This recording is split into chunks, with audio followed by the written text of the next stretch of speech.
Selamat pagi saudara-saudari terkasih dalam Kristus. Mari kita mengawali hari baru Sabtu 6 Maret 2021 dengan mendengarkan firman Tuhan yang diambil dari Injil Lukas bab 15 ayat 1 sampai 3, dilanjutkan ayat 11 sampai dengan 32. Tuhan bersamamu. Inilah Injil Yesus Kristus menurut Lukas.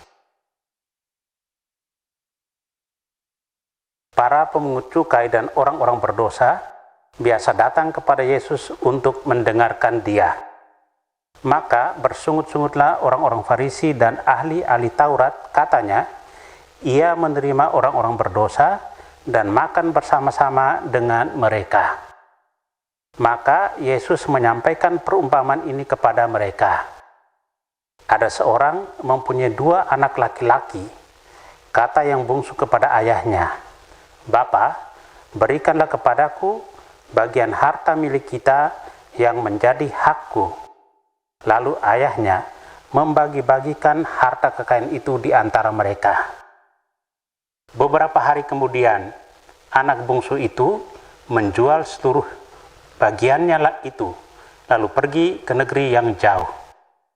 Di sana ia memboroskan harta miliknya itu dengan hidup berfoya-foya. Setelah dihabiskan harta miliknya, timbullah bencana kelaparan di negeri itu, dan ia pun mulai melarat. Lalu ia pergi dan bekerja pada seorang majikan di negeri itu. Orang itu menyuruhnya ke ladang untuk menjaga babi. Lalu ia ingin mengisi perutnya dengan ampas yang menjadi makanan babi itu, tetapi tidak seorang pun yang memberikannya kepadanya. Lalu ia menyadari keadaannya. Katanya, betapa banyak orang upahan Bapakku yang berlimpah-limpah makanannya, tetapi aku di sini mati kelaparan. Aku akan bangkit dan pergi kepada Bapakku dan berkata kepadanya, Bapa, aku telah berdosa terhadap surga dan terhadap Bapa. Aku tidak layak lagi disebut anak Bapa.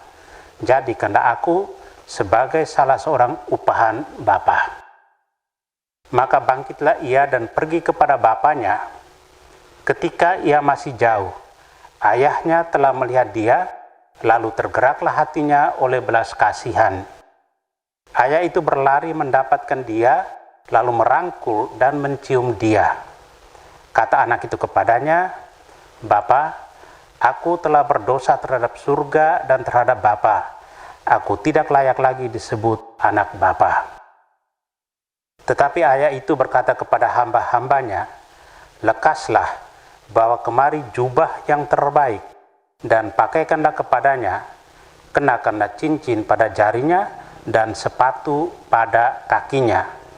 Dan ambillah anak lembu tambun itu, sembelilah dia, dan marilah kita makan dan bersukacita. Sebab anakku ini telah mati dan menjadi hidup kembali, ia telah hilang dan didapat kembali. Maka mulailah mereka bersukaria. Tetapi anaknya yang sulung sedang berada di ladang. Ketika ia pulang dan dekat ke rumah, ia mendengar bunyi seruling dan nyanyian tari-tarian.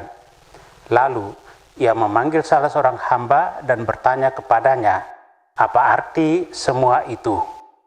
Jawab hamba itu, adikmu telah kembali, dan ayahmu telah menyembelih anak lembu tambun, karena ia mendapatkan kembali anak itu dengan selamat. Maka marahlah anak sulung itu, dan ia tidak mau masuk. Lalu ayahnya keluar dan berbicara dengan dia. Tetapi ia menjawab ayahnya, katanya, telah bertahun-tahun aku melayani Bapa, dan belum pernah aku melanggar perintah Bapa. Tetapi kepadaku belum pernah Bapa memberikan seekor anak kambing pun untuk bersukacita dengan sahabat-sahabatku. Tetapi baru saja datang anak Bapa yang telah memboroskan harta kekayaan Bapa bersama dengan pelacur-pelacur, maka Bapa menyembelih anak lembu tambun itu untuk dia.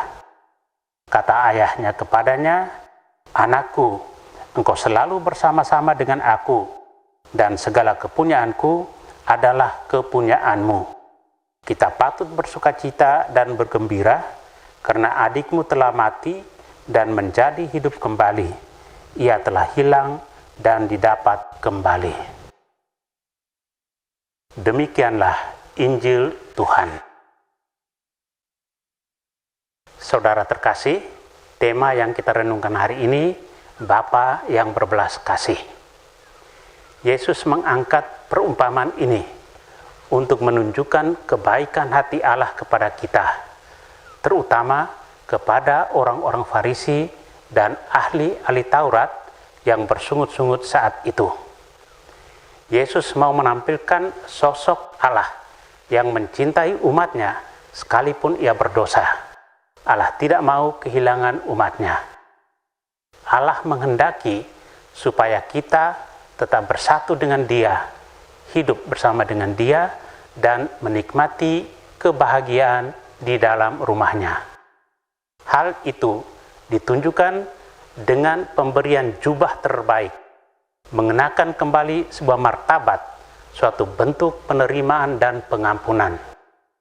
Cincin menunjukkan bahwa Allah memberikan kuasa dan pelayanan kepada orang yang percaya kepadanya.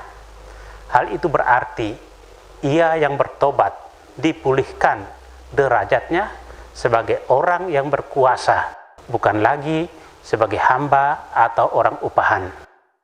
Dan sepatu memberikan perlindungan dan mengungkapkan tanggung jawab kita menjadi saksi Kristus.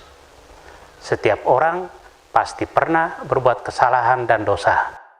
Sekecil apapun dosa yang kita buat, dosa itu dapat memisahkan kita dari Tuhan. Karena dosa merupakan pengkhianatan terhadap Tuhan yang Maha Baik.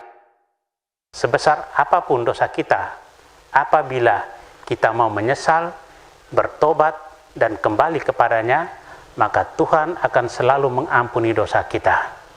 Ia akan menghapus seluruh dosa kita dan mengenakan jubah terbaik pada kita, yaitu martabat sebagai manusia. Dalam hidup ini, banyak orang sadar akan kedosaannya, tetapi takut dan malu untuk bertobat. Karena takut dan malu, banyak orang dari hari ke hari meninggalkan Tuhan. Saudara terkasih, dalam masa Prapaskah ini, kita diajak untuk bertobat dan kembali kepada Allah. Allah sebagai Bapa yang baik, tidak pernah menolak anaknya yang mau datang, bergabung, dan tinggal di dalam rumahnya. Kita mungkin merasa tidak layak karena keterbatasan dan kedosaan kita. Tetapi Bapa yang baik akan menerima kita, mengenakan jubah terbaik, memasang cincin pada jari kita, serta sepatu pada kaki kita. Amin. Marilah berdoa. Tuhan, terima kasih atas anugerah hari baru. Terima kasih atas perlindungan malam tadi. Terima kasih atas kesehatan badan dan jiwa. Tuhan, Engkau hadir di dunia untuk menyelamatkan umat-Mu. Kami mohon rahmat pertobatan agar kami mampu dan mau menyesali dosa kami dan kembali kepadamu serta menjadi anak-anak-Mu. Kristus terang dunia, berkatilah keluarga-keluarga kami, jadikanlah kami alat kasih-Mu, dan pantaskanlah kami menjadi hamba-Mu yang setia. Amin. Tuhan bersamamu. Semoga keluarga kita, orang-orang yang kita kasih dan doakan, seluruh aktivitas kita hari ini dilindungi, dibimbing, dan diberkati oleh Allah yang Maha Kuasa, Bapa dan Putra dan Roh Kudus. Amin.